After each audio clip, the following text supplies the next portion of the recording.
This episode is brought to you by Prime Video. In the small town of Holland, Michigan, nothing is ever what it seems.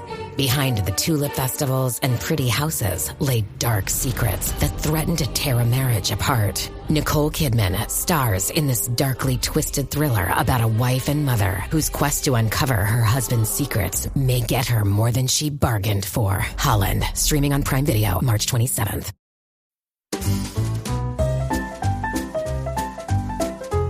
You're listening to the Animations Addicts podcast with the Rotoscopers, episode 162, The Polar Express. It's a water baby!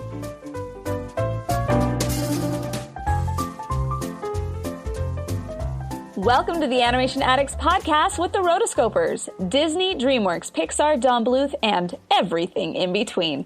My name is Chelsea Robson. Welcome, everybody, to this fabulous podcast. Today I am co-hosted by the amazing Morgan Stradling and Pablo Ruiz. Hello. Woo. Hi, everyone. Hi, Pablo. How are you? Great. How are you? I am very well. I'm happy to hear you. Yay! If you've never listened to the Animation Addicts podcast before and you're just going through thinking, hey, I wanted a really cool holiday podcast to listen to, well, here's what this show is about. Basically, we're just a couple of friends who get together on a bi-weekly basis and talk about our favorite animated movies. We go through all of the details, all the nitty-gritty, and we just kind of nerd out about them. Sometimes it's movies that are way from the past. Sometimes they're kind of current. Sometimes, they're movies that we love, and sometimes not so much. So just so the audience knows, generally the main hosts are Morgan and I, but every once in a while we have awesome guest hosts to come on. And today we have Pablo Ruiz, this is not his first rodeo, though it has been a long time since we've heard from him. Yeah, more than a year. The last episode you were on was when we did Moana, correct? Yes. Yes, correct. Let the man tears flow. Yes, that's the one. Oh, that was a good episode. That was super fun. Oh, I've missed you, Pablo. Yeah, I've done I did The Incredibles, Up, and Moana. I think this is my fourth one. That's exciting. And we've been doing this we're going on 6 years. Oh my goodness. Wow. It's crazy, yeah. I've been listening for 5 years. Oh, just warms my heart. Tell the audience a little bit about yourself, kind of reintroduce yourself for anybody who this may be the very first time they're ever meeting the great Pablo Ruiz. So, hello everyone. I'm from Colombia. I live in Vancouver, Canada, and I'm studying film here because I would like to be a filmmaker. If I could choose, I'd be a writer. And I would love to write animated movies. I actually decided to become a filmmaker after watching Toy Story 3, which is why I have such a strong connection to animation. That movie to me was just perfection. It was just so good. And I was about to graduate high school when I saw it, so it was like, it reflected what I was going through. When I came out, I cried so much. And I remember thinking, I hope to one day make something that affects someone in the world as much as this affected me. Wow.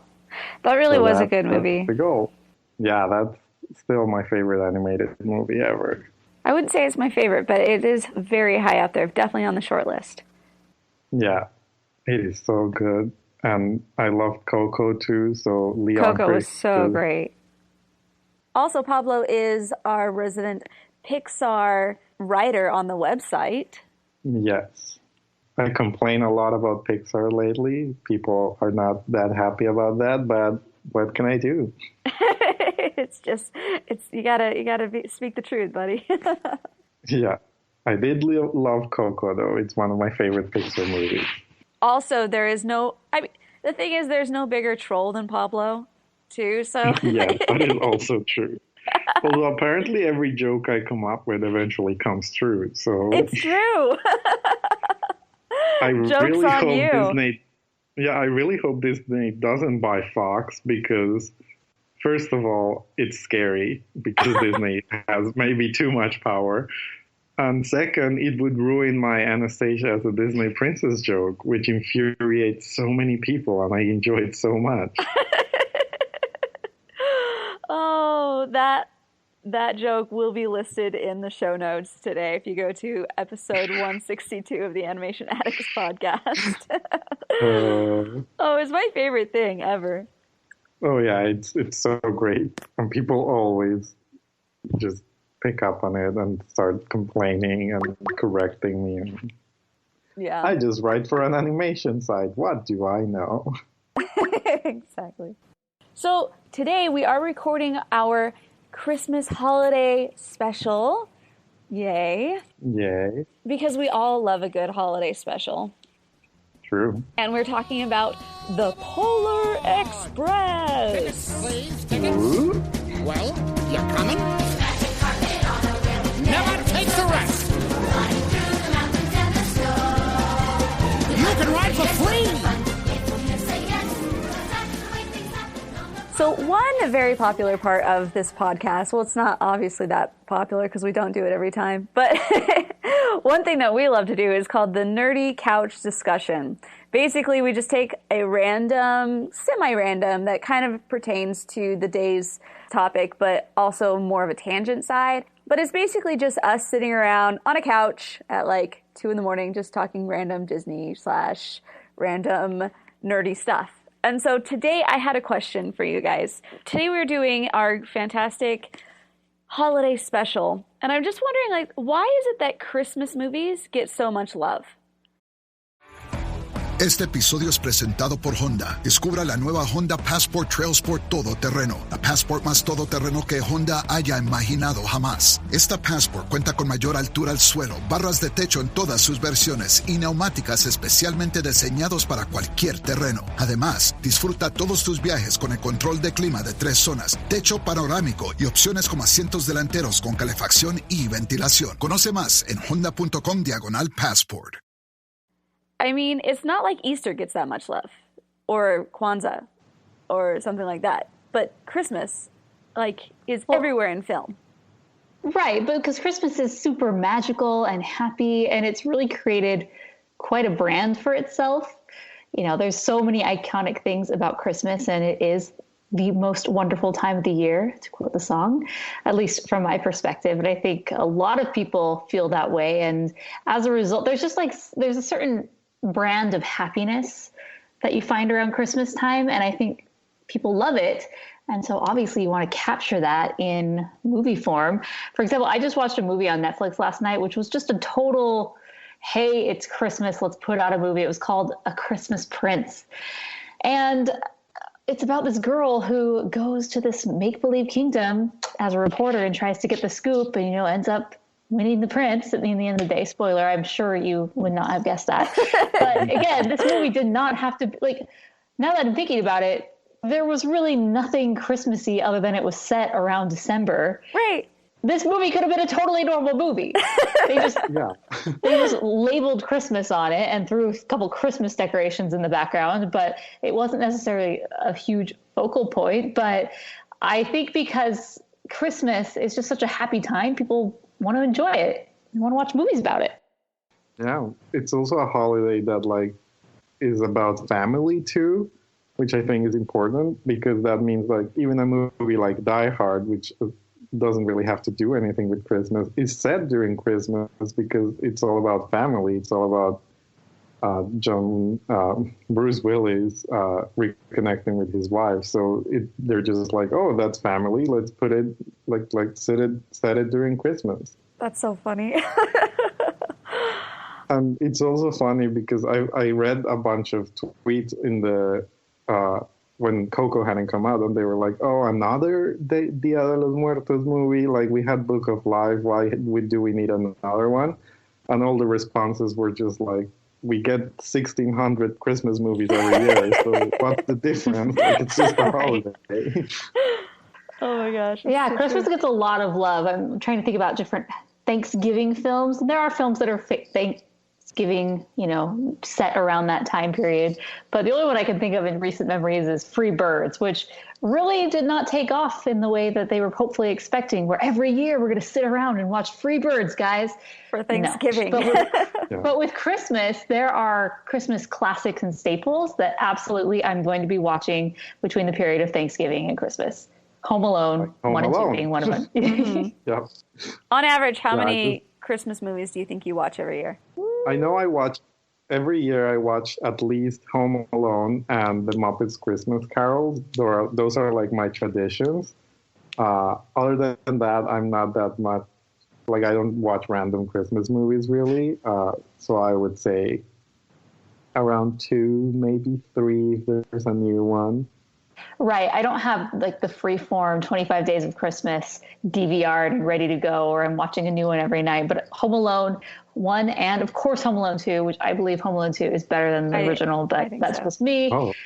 Of course, then you're going to watch Charlie Brown Christmas at some point.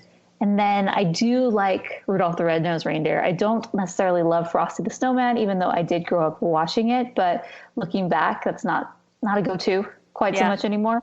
But Rudolph the Red-Nosed Reindeer, I think, is the best out of all of those stop-motion holiday films. And the Santa Claus, if I can find it or it's around, that one's always good. I know there's the Grinch. I'm not a big either versions of the Grinch, not my go-to. So I don't know, 4, maybe 5, just depends. I watch Elf every year. That's one of my staples. A Year Without a Santa Claus is one that I like to watch every year, but I don't always get to it. That's my favorite of the stop-motion genres. Let's see. So those two specifically, last year, I got so into like all of the Hallmark Netflix originals, like all those movies, and I basically watched everything on Netflix. And I was like, one every single night. I was like on a roll. And here's one thing that I have, like, I realize as I'm watching, like, I watched that movie too last night, The Christmas Prince. And like, as I'm watching this, I'm realizing, like, why do I have like low standards for Christmas movies? Like normal movies, I feel like I don't want to waste my time, but just because it's around the Christmas time, I will watch these like made for TV movies that are just super sappy, that you can totally tell what's going to happen. And yet I'm still here watching each one of them. Why do I do that? Yeah, it's weird. I think it's a weird holiday because you just have to be in the mood for it. Like there's no other holiday, I think, has like its own genre of music or anything, but like with all the Christmas lights and you start listening to Christmas carols and you're just in the mood to see like sappy, magical movies. That fun fact, most of those Hallmark Christmas movies are shot in Vancouver in like the middle of July. Nice. Fake snow is apparently a very profitable business in the middle of July in Vancouver. That is hilarious. Yeah. Oh my gosh.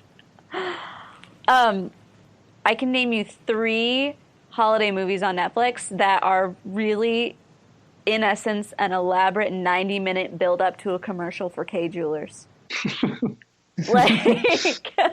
like 3 specific ones where it's, you know, the whole whatever storyline, and then the very tail end, it's like they focus in on, there's always a "Will you marry me?" and then there's a ring at the end, and they open up the box, and it's the inside of the box says literally like some type of jewelry company. And I'm like, oh my gosh. And it's like a slow, it stays on the ring for at least 3 seconds, goes back to the person, and then goes back to the ring, show off how beautiful this ring is. And I'm just like, I've been duped. I've been totally duped. And yet I still watch the whole thing. I don't learn. Oh man. Yeah. Well, holiday movies are a classic standard, and whether we like it or not, they just are going to be here to stay. And I feel like every year, no matter what, there are people who really enjoy them. I would count myself as one of them, and for unknown reasons. But anyway. Yeah. Well, I hope you have reasons for liking it, but they're just capture that Christmas spirit, or they try to. I think it's really funny that the Hallmark Channel, they have kind of their version of their holiday movie marathon, and they specifically record, like I think Pablo was saying, they specifically record a whole bunch of these and debut them because they know people are just going to go watch them. People are going to tune in because it's Christmas and it's Hallmark and it's holiday film. It's new. Let's see if this is a new classic. There's movies like this that come out all the time. Older, more live action ones that we haven't really even mentioned. But what are some things I'm thinking? Christmas with the Cranks. Oh, yeah. Daddy's Home Too. I think that's Christmas kind of Story. holiday related. Christmas Story. That's one I always watch. Yeah. But there's a lot of more ones that are more adult, or not necessarily adult in that way, but live action where they definitely, we didn't even include those. Now, regarding animated, we've talked about the various animated ones, but yeah, closing this up, I like them all. Well, I like to watch them. I don't like to watch them all, but there are definitely ones that I'm going to be watching all the time, whether it's Christmas or not. Yeah. It also probably has something to do with the weather. Like, you're more inclined to just stay in and rewatch movies or watch like anything related to Christmas when it's cold outside and you can be all curled up in a blanket. So true. All right. Let us know your thoughts in the comments on the Animation Addicts podcast. You can go to rotoscopers.com/162 and let us know, because these are fun things. Tell us what your favorite holiday find this year maybe was. That'd be fun. Ooh, we got it! Hey, we got it! Say, we got it! All right, jumping into our main discussion, we are going to be talking about a Christmas film, which is animated, so good thing, because that's what our show is all about. It is The Polar Express. This episode is brought to you by Shopify. Upgrade your business with Shopify, home of the #1 checkout on the planet. Shop Pay boosts conversions up to 50%, meaning fewer carts going abandoned and more sales going cha-ching. So if you're into growing your business, get a commerce platform that's ready to sell wherever your customers are. Visit Shopify.com to upgrade your selling today. Which came out in 2004. So I'm going to give you some background info before we start talking about it. This, of course, is accumulated from Box Office Mojo, IMDb, Wikipedia, and the bonus materials where available. Now, the directors were Robert Zemeckis. Release date was November 10th, 2004. Budget was $165 million, which at the time was the highest budget ever for an animated film. So definitely blew that out of the water. And it was $309 million worldwide. So it did very well. I don't know if anyone of you know this, but I'm a huge box office nerd, and I did some math and some Googling. I have a list of the most expensive animated movies. The Polar Express is in the top 5. It's no longer the most expensive one ever. That goes to Tangled, which has a budget of $294 million when adjusted for inflation. That's crazy. The second one is Toy Story 3, which I mentioned is one of my favorites, which has $200 million. Then Express, then Monsters University. So Pixar has 3 of the top 5. Yeah. I couldn't find a budget for Coco. Maybe that's also there. Who knows? That wouldn't surprise me. Pixar and Disney both have the capacity to spend that much money. So yeah, they definitely don't skimp, which is great for the final product. Yeah, I'm sure the Incredible 2 full budgets that are up there. Oh yeah. I don't doubt Even it. if just for like Brad Bird's salary. Yeah. Or in the case of Toy Story, Tom Hanks. Right. Can't be cheap. Or Speaking even of this Tom movie. Hanks, let's go back. Yeah. So Tom Hanks was one of the major, he lent his voice to basically everyone. Which was very distracting to me. Yeah. I couldn't get into the movie for various reasons, but one of them was that I was like, oh, this is just Tom Hanks doing another voice. This is just weird. I remember not liking it because I felt like they were all way too serious, like too similar. And I know he tried to do lots of different, variations on his voice.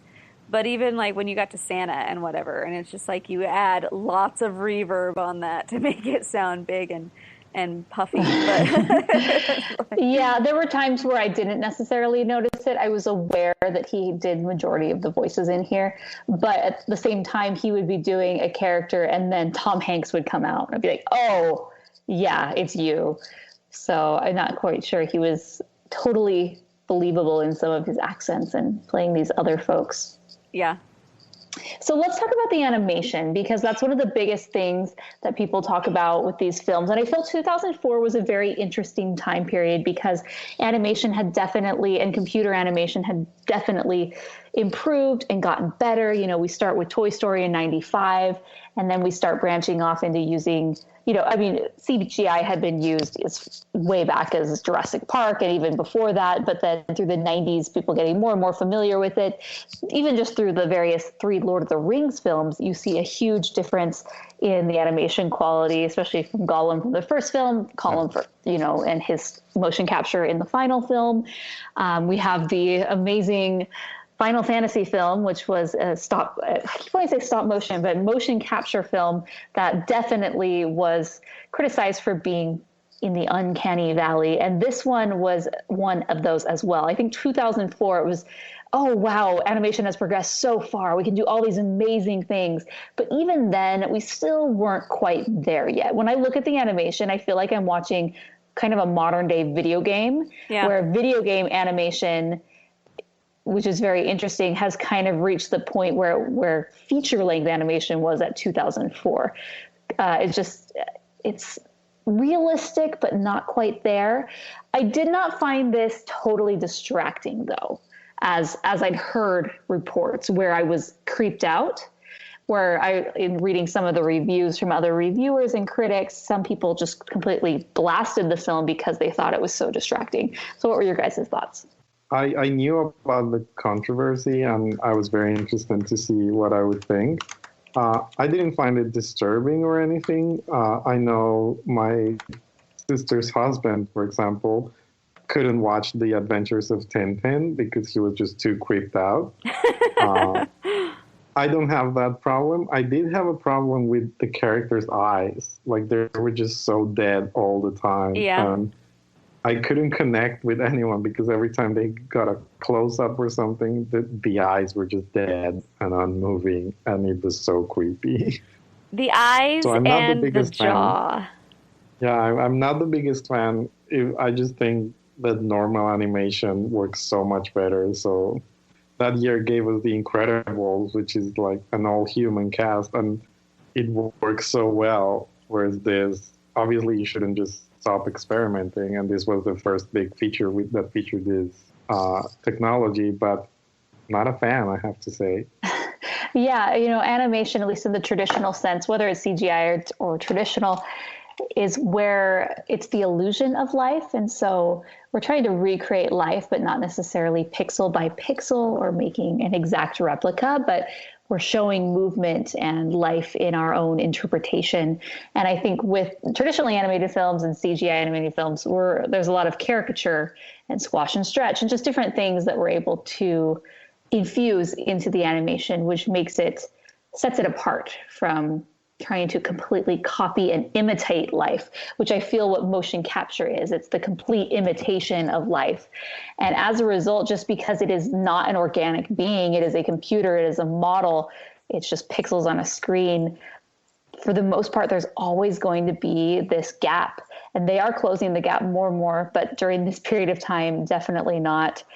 I agree that the eyes are distracting. You don't want to get caught up in those because you'll be creeped out a bit. But I do appreciate the attempt for experimentation to see if we could get there. But like some of those reviewers, I feel that, you know, certain audiences are totally turned off from what otherwise be a pretty decent film. If this one aspect completely turns you off to the fact where you can't even enjoy any of those other aspects, then that's when your animation is a problem. Yeah. What's funny is my dad, as I was watching it, he comes in and he first, he's pretty easily hypnotized by movies that just are on. And so he just kind of like, he's walking through and he sees it. So he stops and he ends up watching. And then there comes a point in time where he like decides, I'm invested. I need to just sit down and watch it. And so just imagine your dad just standing behind the couch. Then at the very end, he's just like, yeah, I know this movie was old and everything, but man, that animation, just amazing, just beautiful. I'm like, oh, okay, Dad. I'm not gonna, tell my opinions right now. I'll just go with it. Oh, great, Dad. Okay. Personally, I felt like this was the era of experimentation, and I think that was kind of their selling point. More so than the story itself, they were really trying to capitalize on the fact that this is something new, next level. We're the first to do it, kind of trying to be like almost a Toy Story-esque type of a reaction from the fans or the audiences.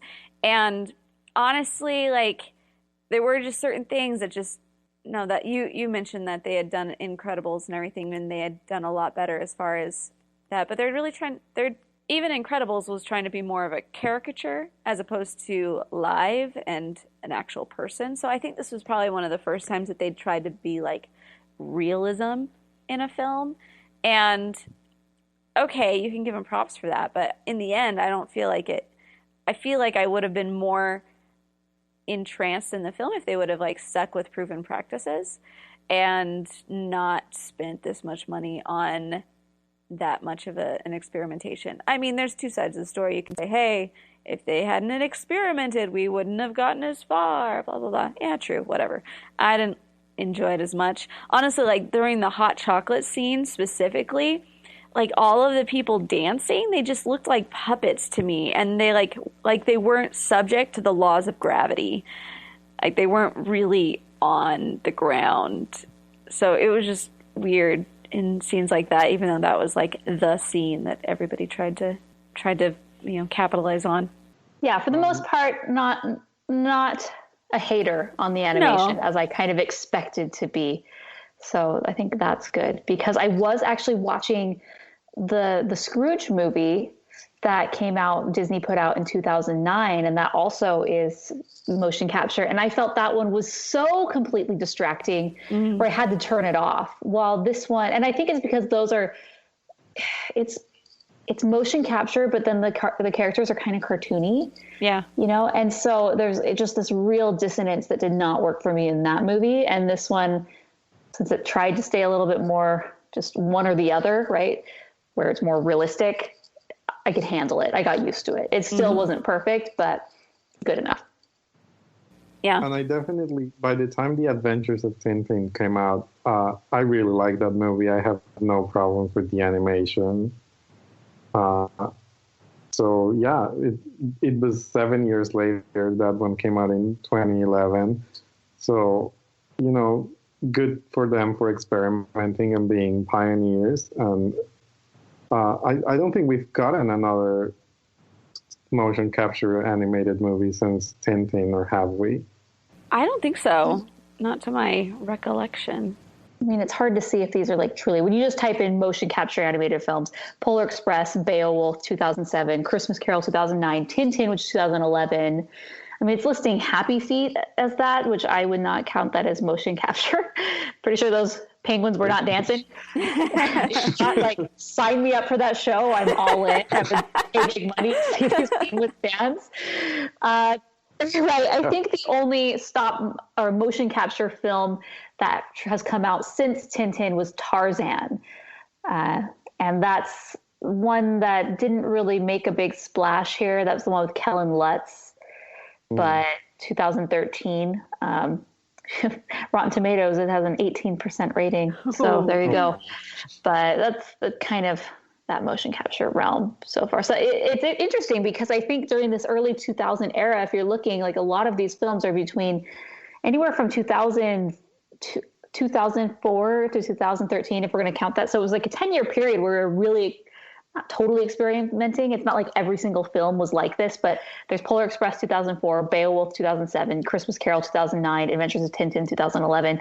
It seems that at least every few years or so for that decade, we were experimenting, we were trying. And I think, I don't know, audiences just don't relate. And so there's been like a big pullback to either do kind of what the Jungle Book did, where it works better when you have your characters that are not humans. Yeah. That are fully animated. And we have Mowgli, who's a live character, who's a human in that totally submerged in that environment that is completely digital. What about I guess Avatar. I'm totally ignoring that. Yeah. Sorry, that one doesn't come up on my list.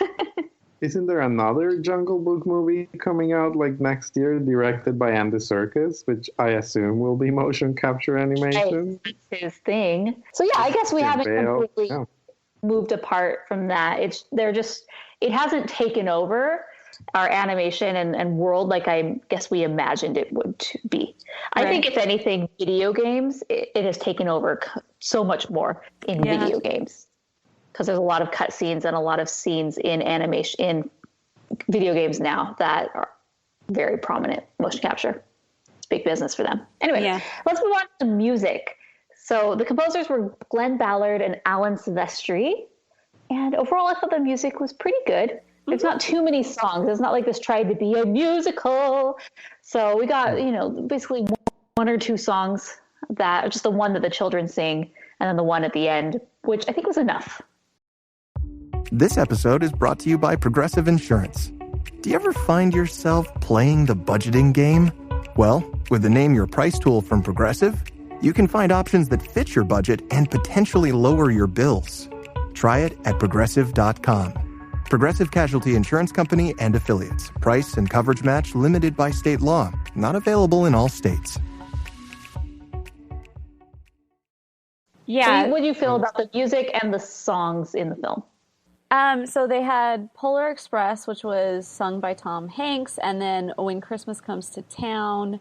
Those were the basic ones. Like everything else they're just, in the background.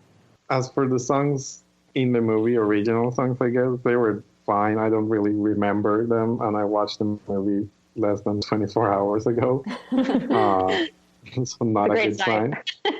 But I was impressed by how many big Christmas carols they have. Like when they're in the North Pole, they're just constantly having the biggest Christmas carols, and that must have been really expensive. I bet that was part of why the budget was so big. Yeah, I wouldn't doubt that either.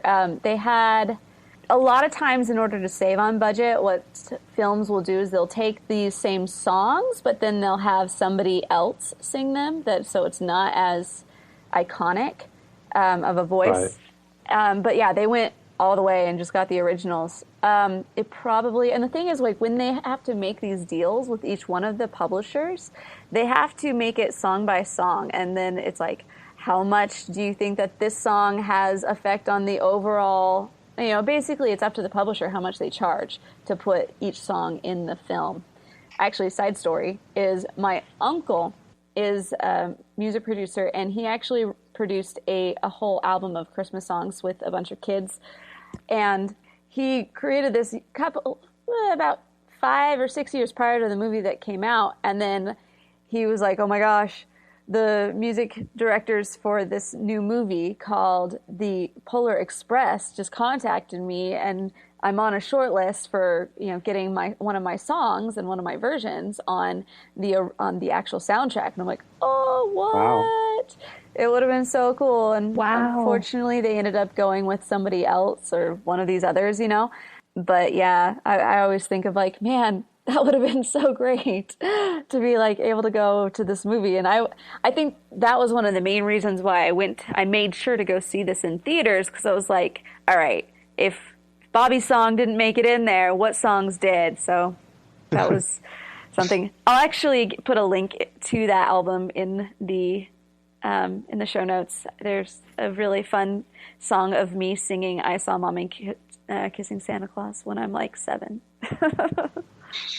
Nice.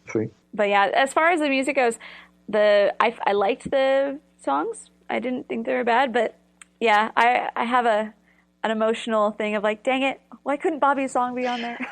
So Chelsea is tainted. We can't listen to her opinion because she's just going to be a bitter Betty. The fact that her version did not get You get picked. Wah, wah. No, but so I like that they have those big iconic numbers. It was, as I was hearing, I'm like, yes, okay, I like this, because when I think of, I don't know, either they're already famous, some of these songs, or the Christmas movie kind of makes them iconic. Well, for example, in Home Alone 2 and Home Alone, there are songs that are played in there that I completely associate with those films. Yes. So when I hear those on the radio during Christmas time, I'm like, yes, the song's so much. So I like that they had a good mix of new songs that were just in the background and weren't necessarily a full-on musical number, but they were just ambiance, while we were up at the North Pole. But then I did, Hot Chocolate, you forget about it, but then I'm like, oh yeah, I remember it now. Oh, yeah. It's a silly song. Nothing gonna, write home about, but it's a funky little silly song. And then there's the little duet that the boy and girl sing. And then there's, I think, the most iconic one from this film that has made an impact is the song Believe by Josh Groban, and that plays in the credits. And that one I still hear to this day, and it is specifically from this film. So sometimes you create a Christmas film, it becomes a somewhat classic, and it has a song that is going to perpetuate forever. Once again, cha-ching. Right. Like, I'm telling you guys, if you're an artist, probably even before you record your first album, you got to get started on your Christmas album, because that, if it works out well, is just perpetual money time and time again. Especially, if I were an artist, that's what you got to do, right? Okay. Tell me what I need to do, Morgan. What do you need to do? You got to put this album. You got to put some classics on there that people will relate to. You can't do a Christmas album of all new songs. Right. It's not going to work. You have to pepper in new songs throughout and hope that those are going to be hits. Because if you strike gold with a new Christmas song, then, because I think Kelly Clarkson has a song, Grown Up Christmas Wish. The biggest one is All I Want for Christmas Is You by Mariah Carey. And I read that gets her probably around $350,000 a year just from being played at Christmas alone. So I don't doubt guys, it's big business to get a unique Christmas hit. But to do that, you gotta just mix it in. And with her also, I mean, people then, that's a song that's so popular now and iconic that it's now covered. So even better for the writers of that. But yeah, so Chelsea, you need to definitely get some classics, but you got to work on your original material and hope that becomes the new standard. Because Michael Bublé has done this. Michael Bublé is basically the Prince of Christmas. Speaking of the Christmas, I would say that. I saw a meme that was basically it was right after Thanksgiving. He's like, this is the time of year when Michael Bublé crawls out of his cave, signaling of the Christmas season. Ringing in the bells. Yeah. He has made quite a little, I feel like half the songs on the radio are Michael Bublé songs because he's just taken over. He's the new Christmas guy. But anyway, this is not related to the Polar Express at all. I'm sorry. We haven't even talked about the darn movie. Amazing. And talk about the movie. Maybe because we won't actually have that much to talk about. I'm sure with the three of us, we're going to have lots. But I did want to say one more thing. My own, selfish plug is that I am posting every weekday during the month of December. I am going live and doing a Christmas song or a some type of a family-oriented song, going off of what Pablo was saying, Christmas and family. And so join me live on Facebook and YouTube. Chelsea plug. Yay! All right, let's get to the main meat of this discussion. All right, so this movie opens up like he's like, I'm in my room. I'm without the cover. The covers are not moving. I'm waiting to hear a sound. So basically, they're opening it up saying, he wants to believe. He wants to hear it, but at the same time, it's throwing in there he's got a lot of doubt. So it's geared at those kids who are maybe in the 8 to 10 years old range, I would say. Am I right? Right. You mean the movie? Yeah, the movie. Yeah, absolutely. Yeah, it's actually interesting that it kind of starts with this debunking Christmas or Santa from the very beginning, which I'm like, oh, if I had young children who believed, would I take them to this? Because then it starts putting those seeds of doubt in their head, because the whole premise is that he's around that age where he's starting not to believe anymore. He used to be a big believer, but not so much anymore. And he's really starting to pick up on the clues. So he's kind of hit that interesting age, which we all hit at certain points in time, where we start putting the pieces together. And so this adventure that he goes on is really going to make or break. And he doesn't believe up until like almost the very end. I mean, he still can't even see Santa, and he's there. It's interesting, the premise and the concept. So I definitely would show this to, I don't know. I mean, maybe younger kids just don't get it. Maybe they just be like, yeah, he exists. What are you talking about next? Crazy kid. Then you start getting ideas and thinking. Yeah, it's that age range when you start to think that Santa is in real, and you're just like, you start doubting. So I think it makes sense, but it also could be counterproductive, and maybe kids that believed fully went to see the movie and were like, oh. Right. So how did you guys find out Santa wasn't real? I mean, is real. I mean, crap. What? For me, I think I was kind of already picking up on it, but I had a cousin who just straight out told me, and I was like, oh, okay. There we go. Yeah, for me, I was starting to pick up on it too, and then I got a book one year, and inside the book was a bookmarker that I had made for my dad.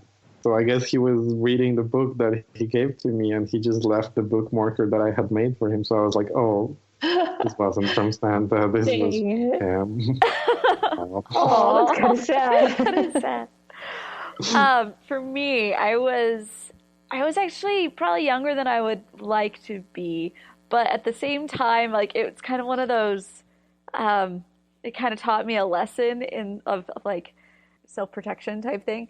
I was playing hide and go seek with my brother and maybe sister probably, and in the house. And so we were like, okay, you count and I'll go hide. All right, so it was my turn to hide. So I was going in, and I'm like, oh, perfect place to hide. I'll hide in Mom's closet because there's so much crap in there. I'll be able to hide under everything. It'll be great. No one will ever find me.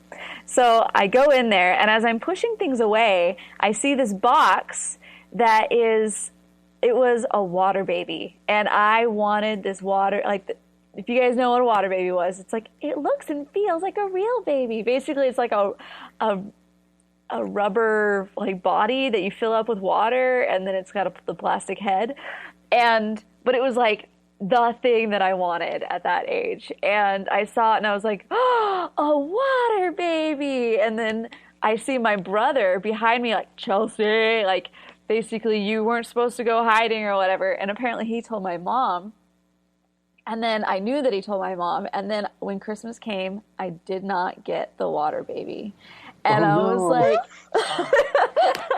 it taught me this lesson of self-preservation, of just like, okay, do not let them think that you know that this is not a thing, because then you don't get any presents. See, wow. See, if I were your mom, I would have just wrapped that up as a present from Mom. Yeah. And not had it be, I don't know how you guys do Christmas, but we always had Santa gifts and then like the parent gifts. So like when at the very end, like in movies, when you see people, the kids just wake up and literally open every present under the tree. That was not allowed. Those were the family gifts that were wrapped under the tree. Santa would not wrap his gifts. He would just lay your stocking on a part of the couch. Yes. And your stocking had your name. And so, you know, your stocking would be full, and then all of your Santa gifts would be all around, which is great because you don't have to clean up. So we're already going to have to do that later. So then there were 3 distinct zones, or 4, I guess, where it was each person's stuff, and then you just played with your toys. And then later in the day, we would open up the family gifts. Right. That everyone does it different. Oh yeah, that's exactly how we do it too. But apparently that it was a time to teach me a lesson. I don't know, but it was like this traumatizing thing that it's like, I never got this water baby. Now, don't be buying me water babies. I do not want nor need. Absolutely. I Chelsea a water baby. I'm going to link in the show notes, an Amazon gift on her wish list. Please. Oh my God. gosh. Buy Pablo one too, just because. No, please do not. Please do not. Excitedly. Oh my gosh. Uh-huh. The thing is, with our house, we also have my sister Marissa, who has Down syndrome, and she's older than me, but at the same time, like, we didn't know exactly what point in time that she believed or didn't believe, and even today, we don't like bring it up, and so she doesn't really acknowledge that Santa is not real or is real. Like, it's weird. It is an uncanny valley of like, I'm not sure. What is this? So that was the other thing, is like, I just know that when she stopped believing in the Easter Bunny just stopped coming. And I was like, no, it's over. I was like 18. I would like to point out that even when my sister is 6 years older than me, even when I knew that Santa wasn't real, or actually, fun fact, in Colombia, it's baby Jesus that brings you gifts, not Santa. So nice. when I learned that baby Jesus wasn't real, I still stayed quiet, and then my sister and I got presents for a couple more years. Nice. Good thinking. Once again, this goes back to the self-preservation. So learn the lesson from myself. You'll never get the water baby if you tell them that you don't believe in Santa, okay? All right, so back we go. Back. To the film. Right. Right, okay, so the train comes. So this is the iconic Polar Express, and he has never heard of it before, but it's iconic to us, right? So he just pulls up, and he's kind of unsure. And trains are just really cool in general. So I kind of like this concept of this big train that takes you up to the North Pole. Oh, they're very romantic. Not sure exactly why, but they are. It's actually on my bucket list to take the Trans-Siberian Railroad, which takes 7 days to cross Russia. Amazing. Not exactly You sure want why. to do it for the whole excursion? Or? I would, yeah. Nice. All I right. would, like, because it's like one of those things. Like, who can say that they took the Trans-Siberian Railroad all the way? Yeah. I would love to go on a long train ride and just read Murder on the Orient Express. So we have this conductor, and that's when we're introduced to Tom Hanks's character. This is the person that we're most familiar with, other than the boy. So this is interesting because we don't necessarily have names for anyone. Billy was named, but no one else really has a name. It's our main character is named Hero Boy. So there you go. It's Hero Boy. And then, we have the conductor. Other characters that he meets along the way are the know-it-all kid, who, that guy's voice, I totally know it from somewhere. Oh, it's from Chanticleer. Oh, it's Chanticleer. Yes, okay. I thought it was. It's not Chanticleer, but it's like the birds. Yeah. Then there's Hero Girl, who's the girl. Lonely Boy. Billy. I believe Billy. Yes. And then other random folks. Like, everyone's just named Boy or Head Elf or Singer Elf or Little Boy.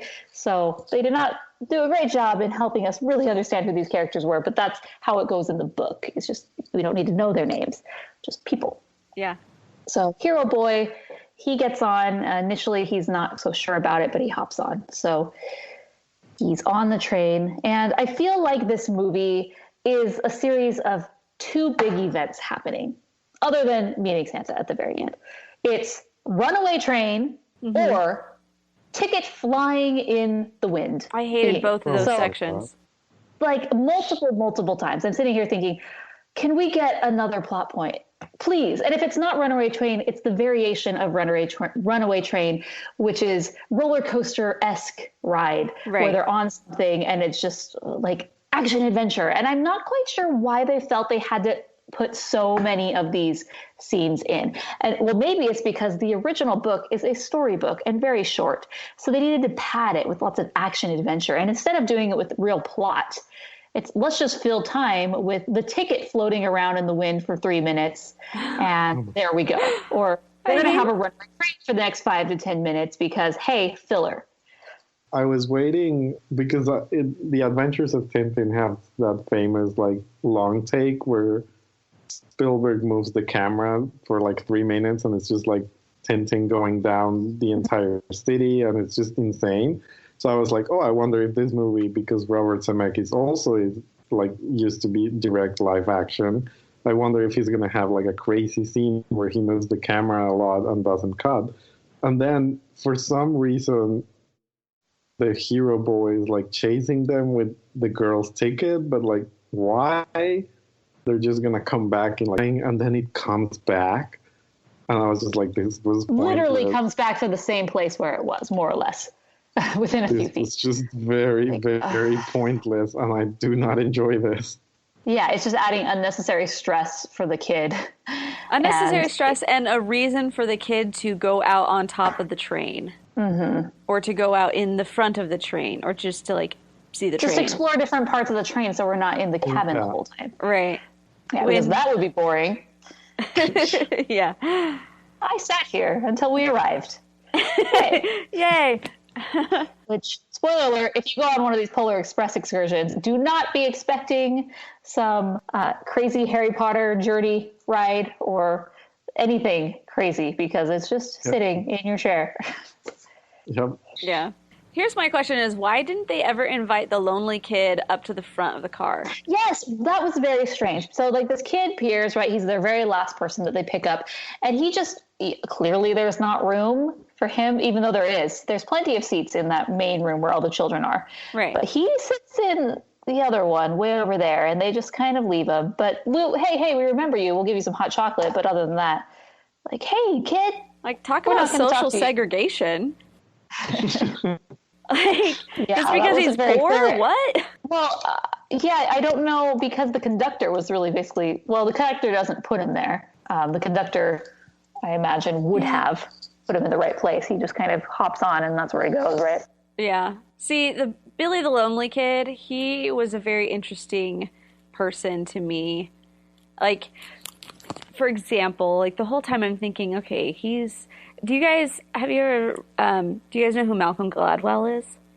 Yes. He wrote The Tipping Point. He wrote, Outliers and a whole bunch of other things. He's got a podcast that I was very interested in. I started listening to, and he was talking about how one reason that like the poor stay poor and rich stay rich in general is that their children are taught different things. So we as parents end up teaching our children in different ways. And one of the differences was that the rich ones are taught as children to expect things to work out, and then also how to talk to adults and take initiative for the things they want/need in life. So the example he gave was the parent is taking the child to the doctor, and then the parent says prior to going to the doctor, okay, you're going to go in there and you're going to tell him what you are feeling. You're going to tell him what kind of questions do you want to ask him? What are different things that you would like to know? Let's kind of practice this before you go and you talk to this adult so that you don't feel like you are less than.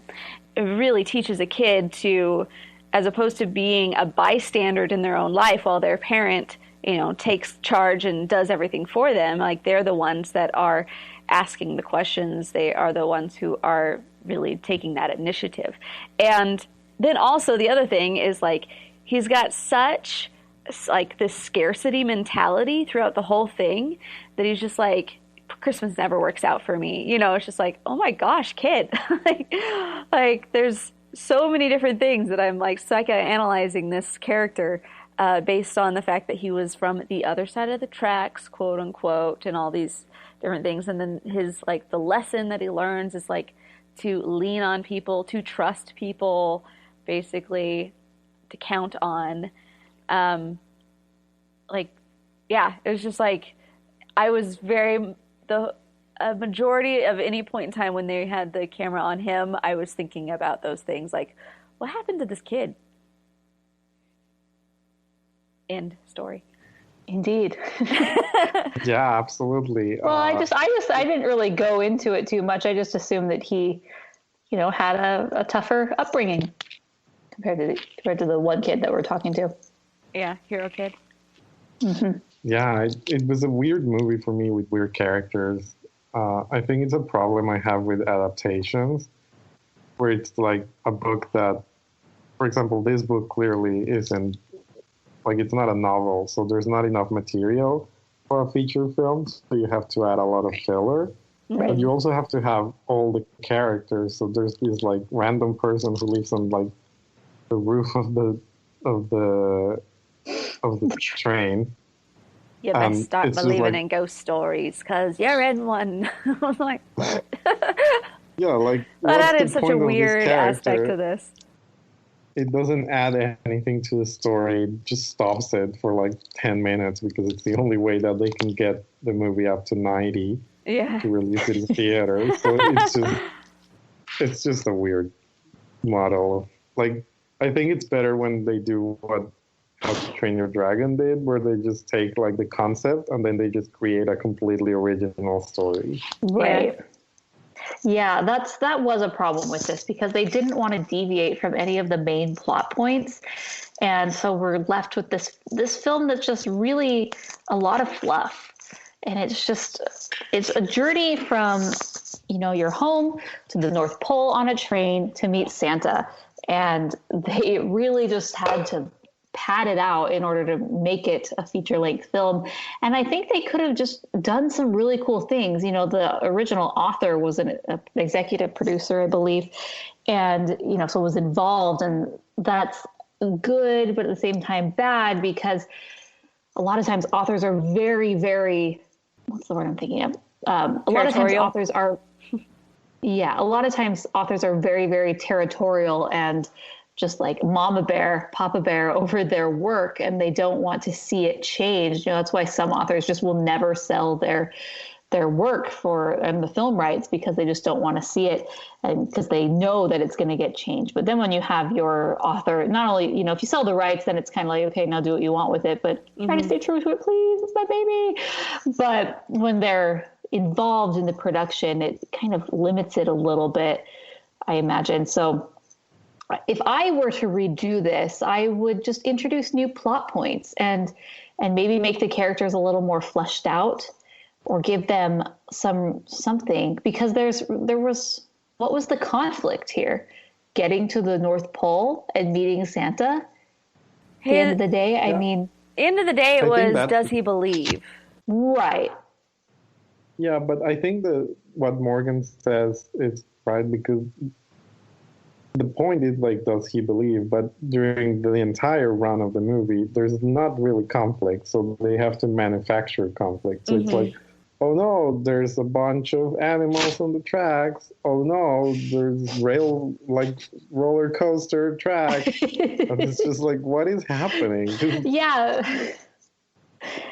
The conflict that comes up doesn't relate to the main issue, except at the very, very end when he's confronted with Santa, right? And the ringing bell. But any of the conflict along the way doesn't help. It's neither here nor there. It neither builds it nor takes away from it for the most part. It's just distraction. So, yeah, let's see. There's the tickets, numerous tickets floating around. Different times the train goes askew or goes crazy. I mean, what is happening with the train going through the ice? The frozen lake, and then the way that this train is set up with its crazy roller coaster ride, and then we have those two characters. Like, the conductor's pretty normal, but then we have the two engineers who are just they're much more cartoony and goofish, and just really, really dopey to me. And they were a distraction as well. So those, I'm like, the second-rate crew that you have working for you, what are you doing? Right. Who hired you? Like, talent is very sketchy up at the North Pole. Well, and so, And the situation when all the caribou cross the path, it's like, well, we're going to be here for hours. I'm like, you can just go a few miles an hour or even faster, and they'll get out of the way. Right. And you can continue on.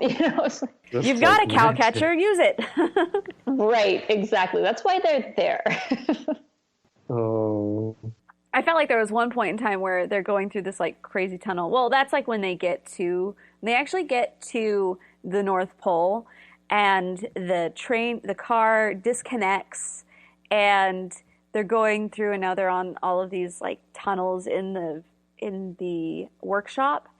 And I'm like, this feels like the crazy tunnel in the Willy Wonka's Chocolate Factory. I'm really like creeped out. This is a problem I have with this movie, and also it reminds me of The Good Dinosaur, which is like what we were saying. There's no conflict related to the kid's story, so it's just like a series of episodic scenes that happen without any connection. It's like, well, now you're chatting with T-Rexes. Now you're being chased by a dinosaur. Now the train is doing this. Now that you lose the ticket. And it's just like, this isn't helping the overall story. The character isn't learning anything from these scenes. They're just happening. Mm-hmm. Exactly. Yeah, when the same plot devices are being repeated over and over, just as I keep mentioning them on this podcast over and over, it gets tiresome. Yeah. So I'm going to try not to mention it again. But it did not work as well for me. So we get to the North Pole, okay? So let's push that all aside. We're here at the North Pole. Now we're getting somewhere. Something's happening. This is change of pace. We have a new environment. There's these elves that we finally get to see. And I just love that they're all marching to the big sleigh. And some of them are doing somersaults and cartwheels. And there's just a mass of elves, just thousands of them. What do you guys think of the North Pole when we got there? I always end up thinking about, like, you know, in Rudolph the Red-Nosed Reindeer, he's like, I want to be a dentist. I'm thinking, okay, it doesn't seem like any of these guys are anything but workshop elves. Maybe I'm, it is a big Chelsea, compound, so, This film had no time, clearly, to talk about the other occupations of the elves, because that was not in the original story, so we're not going to talk about it. We're not going to talk about that. No, what did I think about it? I thought visually it looked cool. I mean, you just had lots of people around. Now, maybe the elves do other things like for 11 months out of the year, and then just December, they're all toy makers. Who knows? Santa's the dictator that says, nope, now you work for me. Hey, they like it. Where else are they going to work? Then there's another runaway train scene, because, of course... They get stuck on the train and it's going backwards, and then it's just going through the town. And I'm sitting here thinking, why are we having this? At this point, we've probably seen this 2 or 3 times before with, train going at high speed, escaping, probably more than that. And I'm just, it's really getting old. Like, again, it's the same old, but just different place. Everything is trying to prevent these guys from getting there, yet somehow they get there with 5 minutes to spare, and that never-ending 5 minutes, until Santa arrives, is quite a long time. But I'm just feeling like there could have been something else than the train running away. And I don't know if the movie was called The Polar Express. They really wanted to highlight, let's be on the train the majority of the time of the film, just to kind of really hit that home. But The Polar Express, yes, that's the name of the book, but that's not the end goal. It's a way to get you to something cool and life-changing, right? Right. But again, we're back on the train. Right. Which will not be the last time we're on the train. No, it won't. I think at this point in time is when they bring in the element of, do you hear the bells? See, did they not have that at the beginning?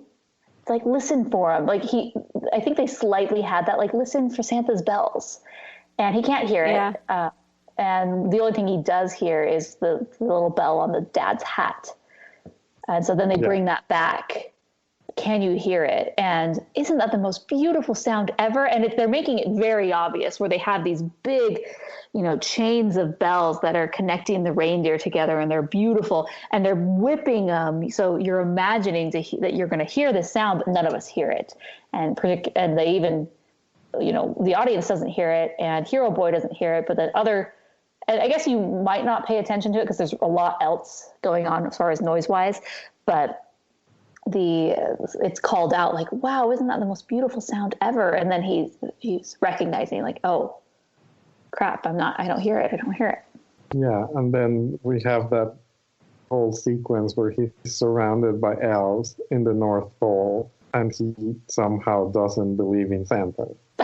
Yeah. Like you've been on this whole adventure. You're surrounded by elves, and you just went out of this whole present whole thing. Yeah, the whole factory, which we'll just skip by that, but that's another crazy adventure time. Right. The super fun happy slide. And I'm thinking, if you don't believe in Santa by now, I think nothing's going to help you. Right. You truly are a skeptic, and you've moved on, and you're just not seeing what's in front of you. If you're in a 50 feet high bag of presents, surrounded by elves, there's reindeer in front of you, and you don't believe in Santa yet, like, just give up, I guess. Or whisper to the bell, and then it will happen. Yeah, that's the big moment. It's like he wants to believe, and it's just like, oh, I believe. And then he can hear it. And did somebody say believe? Santa. So we get to see Santa, Tom Hanks. Okay, he comes up and he's like, whoa, like I said before, like full of reverb on his voice. Like, well, we're trying to make this as magical as possible.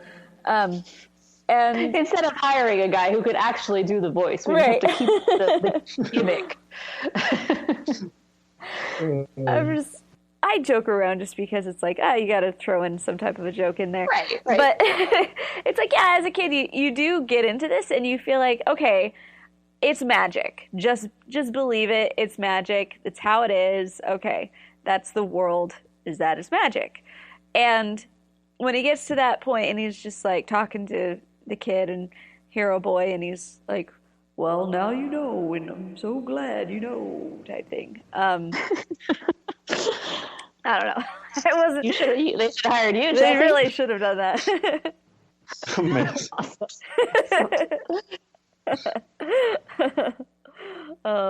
I don't know. I thought it was fine. The ending, like, yeah, okay, you get. Even though I don't think that even Santa had like the real clincher line of the whole thing. I think the line didn't come until the conductor was like, it doesn't really matter where the train goes. It's whether you decide to get on. And I'd like to say, I actually do think it matters where the train is going. It's called opportunity cost. If this train is going somewhere where I don't, in the end, want to go, why am I going to get on?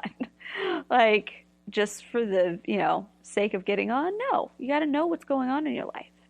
Anyway. Also, it highlights another kind of problem that I had, which is that if what matters is getting on, he got on like 5 minutes into the movie. So, like, I saw that as like the kid wanting to believe. So I don't see why he has doubt the rest of the movie. I guess because you need 90 minutes. Right. But he gets on the train, so he chooses to like believe in the whole thing, and then apparently that's not enough. I don't know. It just doesn't quite work for me. Yeah. So we go back, and he goes home, and he's very disappointed because he loses the bell, like that darn pocket. And the guy's like, well, that's a tough break, like the nerdy kid. Yeah, that sucks to be you. Way to go. But then it's Christmas morning. They're opening up all the gifts. Literally, all the gifts have been opened, except for one. And he opens it up, and it's the bell. And it rings, and the parents walk down, and they're like, oh, well, it's broken. Well, that sucks. Like, oh, well, too bad. It's just a bell anyway. It's not like I bought it, Right. They're like, I don't know who this is from, but sure, here you go. Okay. Who'd give you a broken bell? Can someone explain to me how it works that Santa is real, but the adults don't believe in him? Like, they see the bell, there's random presents under the tree every year, and yeah, either the parents are oblivious to the new presents that have arrived, like that's Santa's magic. Like, parents are just going to do what they're going to do, but he's going to provide presents. They're just not going to believe it. They're not going to see it, right? Right. Or Santa says, hey, okay, you're going to now take over my job. Cool. So I will not stop by your house anymore because you have this covered. Although it doesn't make sense when little kids would still believe. So maybe it's the other way around, where it's just like you can't hear it. You can either hear the bell or you can't hear the bell. You can either see the presents or not see the presents. Huh. I don't know. all in all, I am glad that I was able to see this movie. I feel that this is now at this point in time, 17 years later, a Christmas classic. And it's one of the staples that people will watch or will be played and aired. And it's, especially the book is very much classic. And so I was really excited to see this and to see what all the hullabaloo was about, see the motion capture in action, see the songs in action and everything. And ultimately it was just very flat and thin. There wasn't a lot going on here. And I think that's mostly due to the source material and them not really wanting to branch out in meaningful ways. I feel like they did branch out and they padded the film with a lot of fluff and extra and action and railroad adventures, which really meant nothing at the end of the day and were just filler. And so I thought that was unfortunate because there would have been other ways to do that without repeating the same gimmicks and, ticket blowing away, runaway train 40 different times. Yeah. and really it's more or less like variations of the same. Sometimes it was just, so that was very frustrating and not my favorite. Although there were elements that I liked of the movie, and I think that's because it comes back to the book. I like the element of the silver bell and just this adventure to meet Santa Claus and the conflict of do you believe in Santa? And this was really a pivotal moment in this child's life. I liked that, and I really think they could have done a lot more to build on that throughout the film instead of just like, I don't believe, but hey, let's hop on, see how this goes. Blah, blah, blah, blah, blah, lots of craziness. Blah, blah, blah, blah, blah. Oh, yeah, we picked that back up at the very end with I Can't Hear the Bell, and off we go. So, yeah, for those reasons, I'm going to give the film 3 stars. It wasn't terribly bad. Like, I didn't just hate my life as I was watching it, although there were moments where I'm rolling my eyes thinking, again, yes, again. But at the same time, it was not the greatest movie in the world. So that is what I have. Do you want to rate it? So yeah, as I mentioned, I had never seen the movie.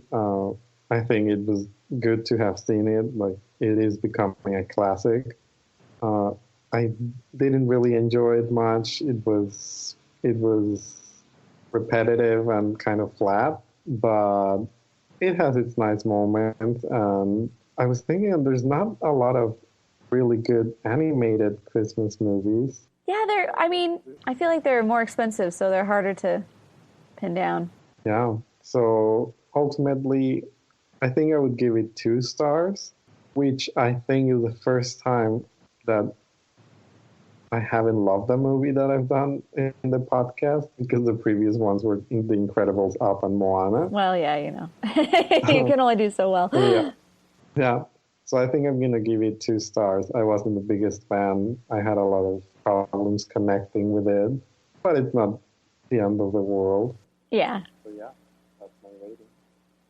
I guess I'm right in the middle. I give it 2.5 stars for the same reasons that you guys stated. I had problems with the storyline. I had problems with the filler, and I felt like there was a lot of good things as far as like the essence of the book. I've always liked. I remember reading the book as a kid, and so the idea of believing, the idea of what do we believe in and having faith in our life, faith in something bigger than what's already there. So I like those things. But in general, as a story, I just don't feel like it really captivated me. And honestly, if I'm really being honest, the only reason I feel like this is being played every year is because it is so few animated films that are Christmas and deal in the do you believe, just believe, and Josh Groban has a great song. So yeah, those are my thoughts. If you would like to let us know what you guys thought about this movie, go ahead and go to rotoscopers.com/162 and you'll be able to get in on all the comment action on there. We go back in and we make comments with everybody else in there as well. So we are in there for at least a couple days after the episode posts. So definitely head on over there and make your opinions known. We do have a voicemail. Merry Christmas, Rotoscopers. This is Danny here with my thoughts on The Polar Express. I recently revisited this film, and I think for the most part it's still a solid movie.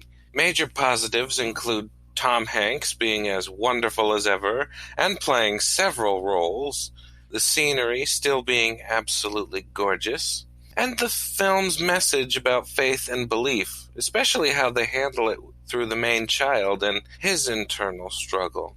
All this said, it does have some noticeable flaws. At times, it does feel like there's a lot of filler.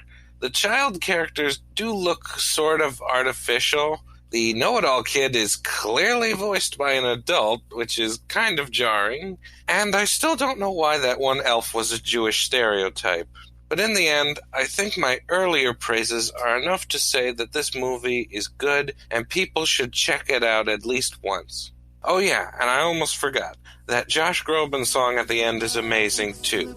Anyway, Merry Christmas, guys. I hope it's a great one. We find it all again on Christmas Day. Believe in what your heart is saying. Hear the melody that's playing. All right, guys.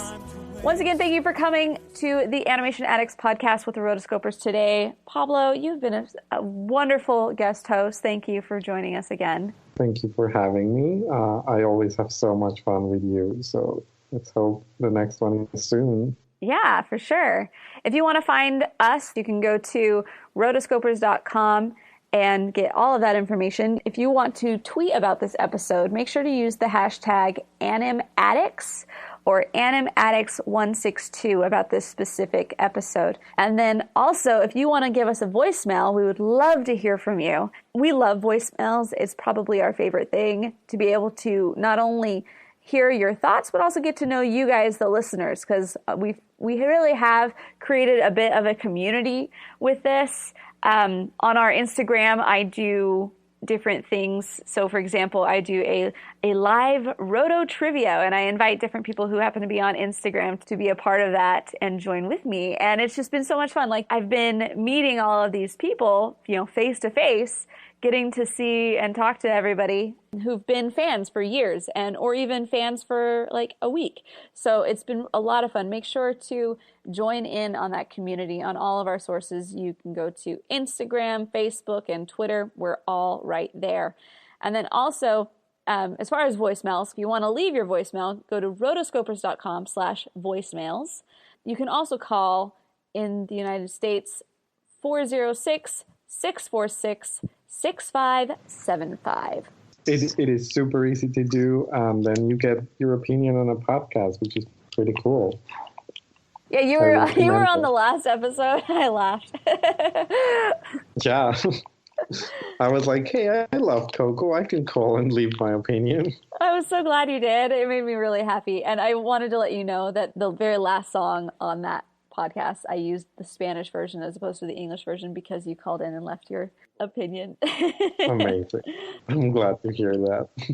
Also, subscribe to us on iTunes and Stitcher Radio. If you want to find us individually, basically on most locations, you can find Morgan as Morgan Stradling on Twitter, Instagram. Myself, you can find me at Chelsea Robson on Twitter, my website, Instagram. If you want to find my YouTube, also Chelsea Robson. Facebook is the only one that is slightly different because apparently I was too late to get the full thing. So this is Chelsea Robson. And then Pablo, where do we find you? I'm Pablo RV7 on Twitter. I'm also that on Instagram, but I never use it, so you can follow me. You'll just get bored. But Twitter is where you can find me and talk to me if you want. Awesome. Well, guys, this has been a really fun episode. Until next time, we are the Rotoscopers. Woo! Hey, I'm Pablo. I'm awesome. Well, I can say that. You don't have to say that, but I can say that. Yeah. I'm Pablo, and I am awesome. And I am awesome. Hey, I heard you're engaged. Well, I saw you're engaged. Oh, that's so exciting. Yeah, I'm very excited, too. How do you know her? We met through a mutual best friend a couple of years ago. And now we live together. We're getting married in March. It's all very exciting. Oh, yay. It's like a Hallmark movie. Side note, tangent, as far as Coco goes, how, as a Colombian, did you like that movie? I mean, you guys don't celebrate Day of the Dead, correct? We don't. But It was still super exciting to just see Latino characters. Like, that's not very common. Right. And like, there was so much of the music that was in Spanish and just random dialogue. And it was just so exciting to see a major movie that had that. Like, I remember when Zootopia came out and Shakira was in it. Shakira is Colombian, and that was Shakira. So exciting to me. I love Shakira too. Like, I remember in the theater, like when she was singing, I started to tear up because I was like, hey, there's a Colombian in a major Disney movie. So maybe it's not that crazy that I'm dreaming of like eventually writing one. Of course not. So it was super exciting to see Coco. And it was just such a good movie, like regardless of race or language. It was just an amazing movie. It was. I loved it. I mean, I'm from the U.S. I'm very gringa. I do not celebrate Day of the Dead. But it was just so accessible, and everyone I know just loved it. So yay for them. And then the know-it-all kid who, guys... Okay, hold on. We're jumping into. There's a kid who dies. So, what? What version did you watch? Sorry, guys. Okay, so it says it's from like Mr. C or whatever, and I couldn't help but think of Harley Quinn being like Mr. C. Like, it doesn't sound as good as like Mr. J. Yeah. Mr. C. That's anyway. Weird that Santa calls himself Mr. C, but there you go. I mean, call yourself whatever you want.